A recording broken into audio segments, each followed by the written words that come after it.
Okay, so I don't know how well you can hear me. I hope you can hear me pretty well.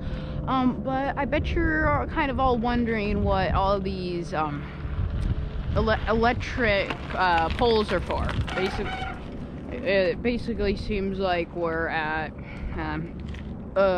electric station or whatever it's called. But the reason why this is here is because just over that hill over there is the Hoover Dam, which that's where we're biking to, right? Can we go this way, or? Yeah. I mean, it doesn't say we can't. Go a little further. Go. Well, we're gonna bike this way, see what there is. But yeah, if at this current point in time, again, I don't know how well you guys can hear me now that we're moving, but at this current point in time, all of these electricity things I don't think are required, just because they're producing like 30% less of the power that they normally do, because Lake Mead, that's the lake that feeds into the Hoover Dam and generates all the electricity, is not as full as it normally is. I'll show you guys there's kind of like a stain on where the lake used to be, so I'll show that to you guys. I'll be careful when I cross this road. Yeah, it seems like it just goes right over to the Hoover Dam, because we are really close right now. Sadly, no bicycles beyond this point, so that's a bummer. Why don't you walk over there? So, I mean, I'll park my bike here, and I'm actually gonna walk a little bit. Got some bike racks right here, actually.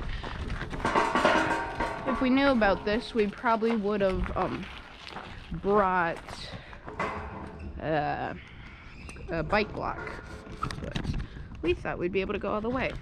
I'm sure the reason why you're not allowed to take bikes down here is because it's so small and, well, it's pretty steep. Honestly, I'm kind of glad, because I would have gone down here without thinking that we had to ride back up until I got to the bottom. And definitely would have walked back up, because I can't do these sharp turns on a bike when I'm going that slow. I mean, I could probably do it, but don't want to try. Ah, yes, here we are. So right over there, you can see the bridge. You can see the Hoover Dam from that bridge, and just gotta... They should really have stairs here. Oh, we're on top of the parking garage. Huh. Well, I am actually going to cut off here, walk down all of these, and then I'll meet you over there on the other side of the parking garage where we can see the Hoover Dam. So actually, we're gonna go down those stairs over there, I bet. Unless that sign says we're not allowed to, but let's hope it doesn't. That means parking garage, you gotta be able to get there easily. Okay, so yeah, I'm gonna leave off here, and I will catch you guys back when we are down there. See ya. Bye. Yeah. Okay, so over there you can see the Hoover Dam, and we just walked across the parking lot to get here. But yesterday we were on top of the Hoover Dam. We aren't today. It was like a 5-mile drive to drive here, and the bike ride is like, what was the bike ride like, Dad? Like 3 miles, 3.5 miles. So it's pretty quick. So yeah, I did get a video from the platform over there. You guys can't really see it because my wide angle, and yeah, that over there, that's the bridge. The thing that's blocking the view of the bridge is that's a crane. There's ropes that go across, and that's how they lower stuff down. They used that when they were building the dam, and it's actually still used to this day. We haven't seen it run. And oh yeah, this is a source of all the power lines. They go right down there to get power from the dam. So yeah, I'm gonna leave off here, and maybe I'll get some more video when we're going back through the tunnels. So see ya. Bye.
Hey guys, so we are currently in a slot canyon. It's a canyon, but a lot smaller. It's a slot canyon. And we are at Red Rock something State Park in, just outside of, what's it called? Las Vegas. We're just outside of Las Vegas in Nevada. Looks like we're gonna go into the sun up here. Oh, that shot, my video looks amazing. Definitely looks a lot different. I gotta throw my sunglasses on here because we're going back up into the sun. Okay, so I got my sunglasses on. Wow. This is like a this is like 1.2 mile round trip, right? Yep. Something like that. And it's a complete loop, so that's pretty cool. So, okay, guess we gotta go this way. There's a sign that says 2 parking lot. And I think we parked in the parking lot. I mean, I know we parked in the parking lot, but yeah. How much further do you think we are? Half mile? Really? Halfway. Yeah, halfway sounds about right. Feels like we're kind of on our way. Yeah. It seems like we're going the opposite direction that we were just going in. So, yeah. I think I'm gonna leave off here. And, well, just to be clear, this video and, footage from Las Vegas are gonna be 2 different videos. Just because they're 2 different stops. So, I'm trying to keep it 1 video to stop unless it's like, unless I don't get a lot of footage from 1 stop. You'll notice if you go back to Disney, it's Disney World in Cape Canaveral. Cape Canaveral is where they launch rockets, but that's Florida, and this is not Florida. The temperature is like Florida, but the dryness is definitely not. It's so dry here. Oh my gosh. So Lake Mead is, I don't know if I've said this yet. I think I probably have, but maybe I haven't. It's like 30% less full than it's supposed to be. And I know I said this, Lake Mead feeds into the Hoover Dam and generates electricity. But yeah, we're gonna keep walking, and I think I'm gonna leave off here, and I will catch you guys when either we're done or when I see something else I want to record. So see ya. Bye.